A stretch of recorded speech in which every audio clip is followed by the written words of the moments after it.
Welcome back, everybody. Let's have a look at EOS. So we've not looked at EOS in a while, and I think the last time I looked at it, maybe I think it was the last month, and saying that it does look like maybe November would be the moon month. I suppose a bit of a clickbaity title, but essentially it basically means that in November it's likely to start making some moves.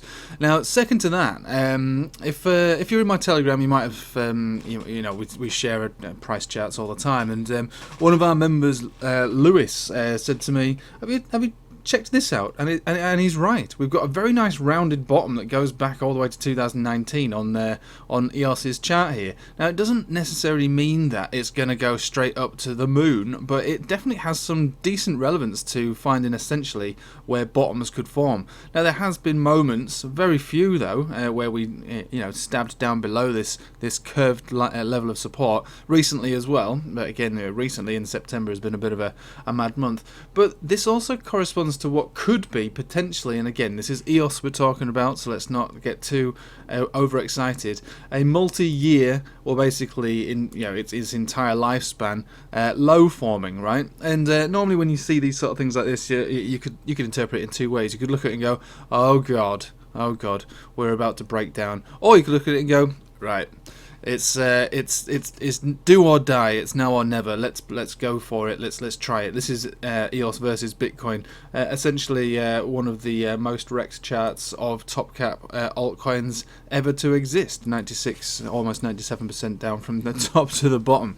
Again, this is why I'm always saying, let's be aware of what's going on with altcoins and Bitcoin dominance, because you do not want to get caught on the wrong side of an altcoin trade if the dominance chart or if Bitcoin decides to reign supreme again. So this is all part and parcel of it, and we're going to look at the Bitcoin dominance chart in a moment as well, and consider, I suppose, some other areas of EOS looking potentially bullish, or at least an attempt to make a bid on this. But before that, I've just got to play you this.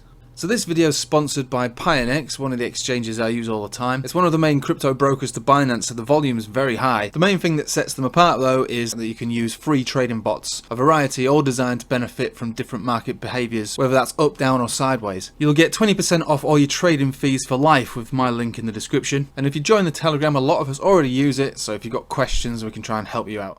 And there we have it, your sponsorship video for the day. Hope you feel enriched and click on those links. To be honest with you, Pionex is good, so you might as well do it. Yeah, I'm going to make some videos on it. I've been using Pionex for ages, so I'll update you with some more of my my bots that I've been running.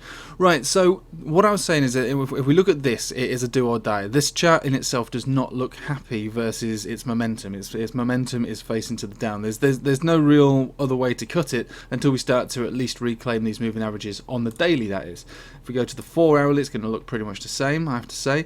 But last night on the live stream, we did recognise that on this last few stabs down, over the last, over the last week or so, basically, less than that to be honest, but throughout the last few days anyway, we have had bullish divergence form on the EOS Bitcoin pair, which is okay. Do you know what I mean? It's okay. What we want to do is reclaim the 50 exponential moving average, which is also this area of what would be, I would expect to be resistance, but it's neither here nor there. It's a multi-year support trend line, right? Which we are below. Like I say, it's one of those things. Yeah, EOS, when it wants to move, and we've seen it before. Obviously, before when we traded EOS, it did have a much better setup than anything it's got going for it right now. The setup prior to this was pretty awesome, and this is why we traded it, and this is why I started talking about it on the channel. We were coming out of a multi-year consolidation trend line here, and when we broke out of there, we went into a period of accumulation. So I said, look, you might as well take some profits on other things and put it into EOS, because it would appear to me that that maybe, if not the bottom, but the consolidation is over. Then we got a conversion baseline cross on a weekly, and then the rest is history. The only problem with this is that the market told us that it didn't want to take it any further, and EOS basically would have continued with this uptrend if it wasn't for the market going, no, you're not allowed to. And that's basically what happened here. It was a great setup, it was a really good setup, and it worked out pretty well. Unfortunately, I only took profit on it once, and the rest of it is history, literally. And so now what we're looking to do is work out a different form of analysis, which is what Lewis has pointed out to us here. It's not, it's not like, an Ichimoku conversion baseline cross or anything like that, but it is an educated guess that a bottom is in, because we do have decent reactions, at least for bounces on these levels. It doesn't have to mean that we continue, but we have basically, it's shown to be relevant. And as we approach what would likely be, the continuation of the bull market, and what on the video I made yesterday saying, okay, we've got continuation signals on total market cap, including and excluding Bitcoin. It means that I'm expecting the bull run to continue for the market as a whole, right? Whether who moves first or second or third doesn't really matter. The market generally looks bullish, and it's got signals on it to suggest it's going to continue to be bullish. So with that in mind, we could look at this and go, right, in it to win it. If you want to win the lottery, you've got to buy the ticket. And if there's a place to buy a ticket, you might as well think about buying it around here. Now, for me personally, I already own EOS. My ticket was bought down here, so obviously I am in profit. But it's not like it's not much to talk about. It's not much to write home about. We do want this to reclaim these significant areas: $5.20, $7.20, probably about more dollars, $7.40 really, and then we're talking about basically $10 to $10.50. There's no reason why EOS can't, break out and make new all-time highs. Literally, new all-time highs, higher than this. The all-time highs are up in the 20s. There's no reason why it can't do that. It's proven that when it can move, when it wants to move, it will move. You know what I mean? It can do it, but it's famous for being the ultimate shitcoin, really, of the top caps. But it's still hanging around. It's still doing its thing.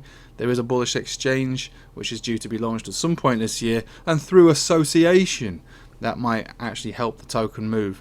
Either way, we've got a rounded bottom of support, thanks to Lewis. We've also got a basic level of support, basically do or die kind of moment around here right now. So if we, like I say, I'm not trying to say that this is definitely going to work out. It's a pretty lame looking chart, let's face it. But when you're buying bottoms, they often do look pretty lame and awful, and this could potentially be a bottom. Now, I don't expect anybody to I don't want anybody to go off and make their decisions based on what I say. You have to balance the risk to reward. We are, like I say, in a bull market at the moment, and it looks like the bull market will continue. But the bull market is driven at the moment, I would say, largely by Bitcoin. As we can see, the Bitcoin dominance moving all the way up. Breakdown just of the last couple of yesterday and today, and a retest of the 10 exponential. This is very much in keeping with the current trend. So up, down, 10 exponential, up, down, 10 exponential.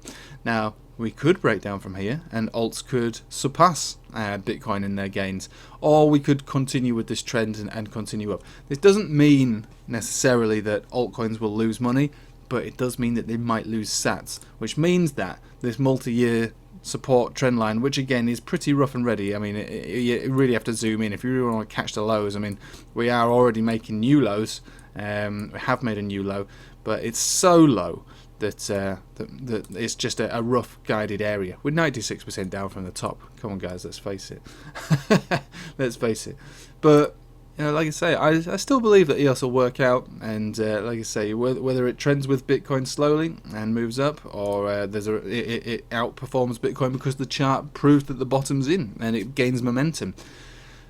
I like EOS, let's face it, I do like it. I like it because it's an underdog. I like it because it brings out a lot of emotions with people. They like to slag me off on the comments, saying, "Oh, EOS, it failed, blah blah." And then there's a whole load of people that go, "Yes, EOS, come on, let's do it."